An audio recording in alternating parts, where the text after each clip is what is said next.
Nature of learning. Learning is universal. Every creature that lives learns. Human beings learn most.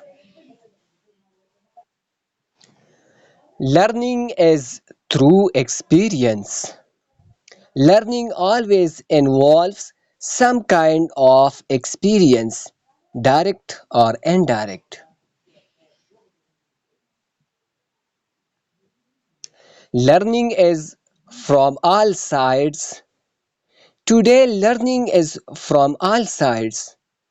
Children learn from parents, teachers, environment, nature, media, etc.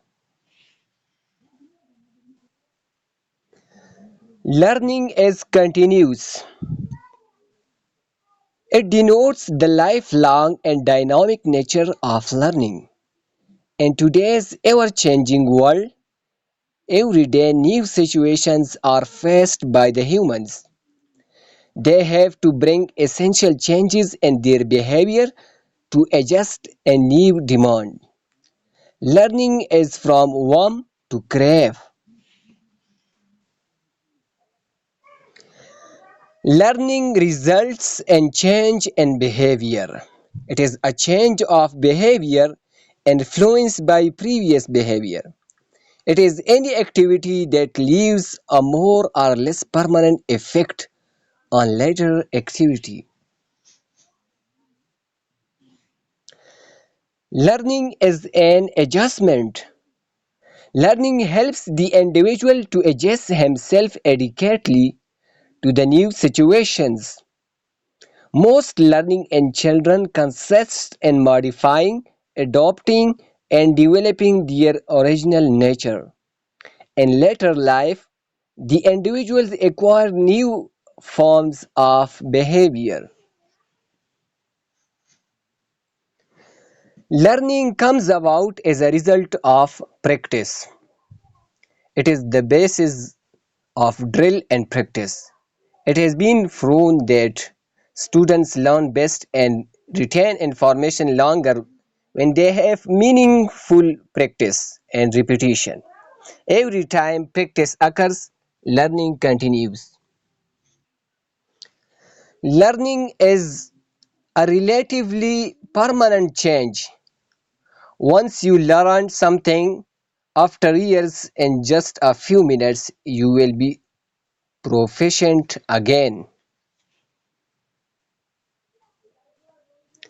Learning is growth and development. It is never ending growth and development.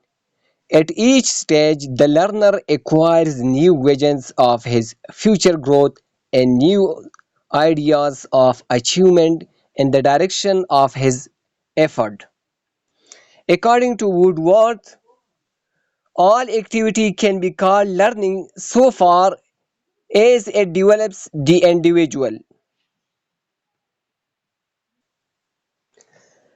Learning is not directly observable. The only way to study learning is through some observable behavior. Actually, we cannot observe learning. We see only what precedes performance, the performance itself, and the consequences of performance.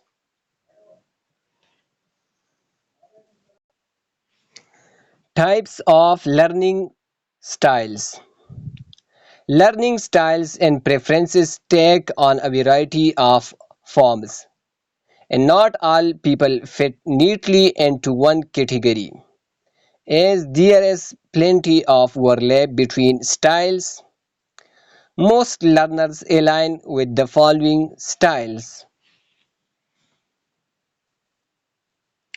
Number 1, visual learners, नज़र के जरिए सीखने वाले बसारती learners.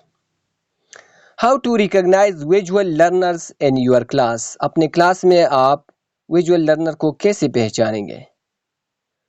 Someone with a preference for visual learning is partial to seeing and observing things, including pictures, diagrams, written directions, and more. This is also referred to as the spatial learning style. इसको spatial learning style भी कहते हैं. Students who learn through sight understand information better when it's presented in a visual way. These are your doodling students, your list makers, and your students who take notes. How to cater to visual learners? The whiteboard is your best friend when teaching visual learners. Teachers should create opportunities to draw pictures and diagrams on the board, or ask students to doodle examples based on the topic they are learning. Teachers catering to visual learners should regularly make handouts and use presentations. Visual learners may also need more time to process material as they absorb the visual cues before them.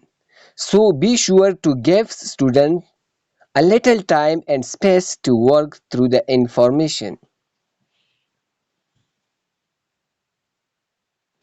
Number 2 style है auditory learners. Audio के जरिए सीखने वाले यानी कानों के जरिए सुनने वाले. How to recognise auditory learners in your class. Auditory learners tend to learn better when the subject matter is reinforced by sound. These students would much rather listen to a lecture than read written notes, and they often use their own voices to reinforce new concepts and ideas.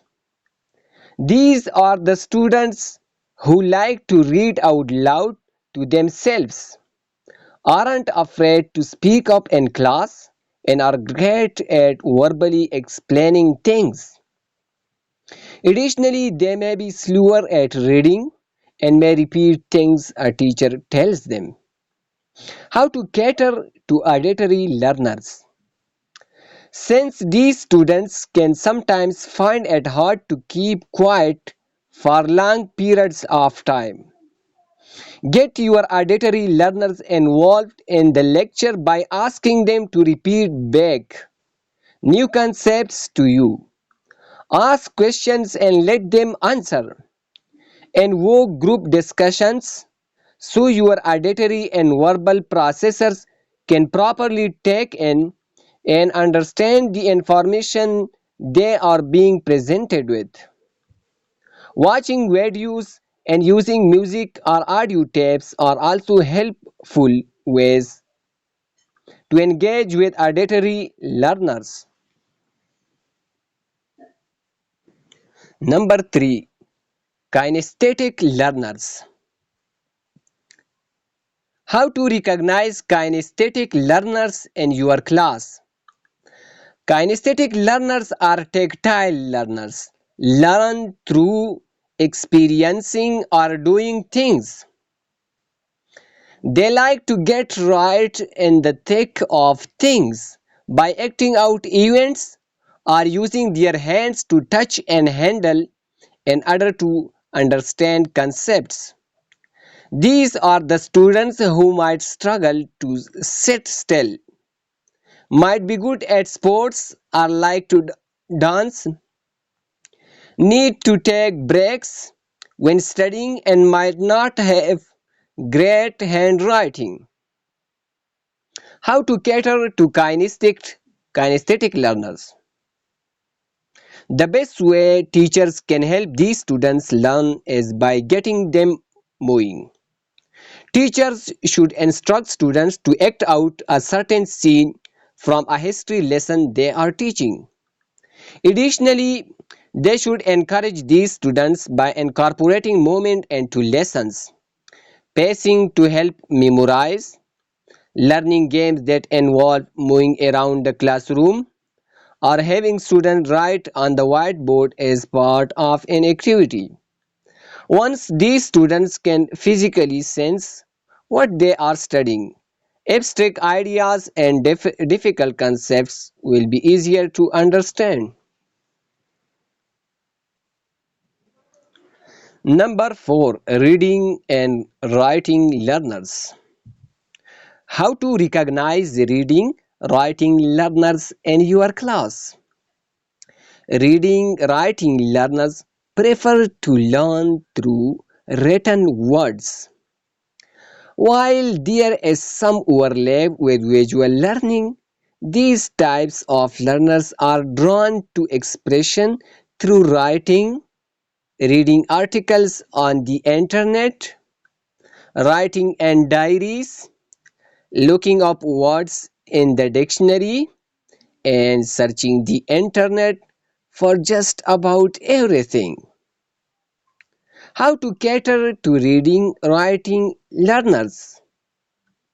This is probably the easiest learning style to cater to, since most of the educational system provides lots of opportunities for writing essays, doing research online, and reading books.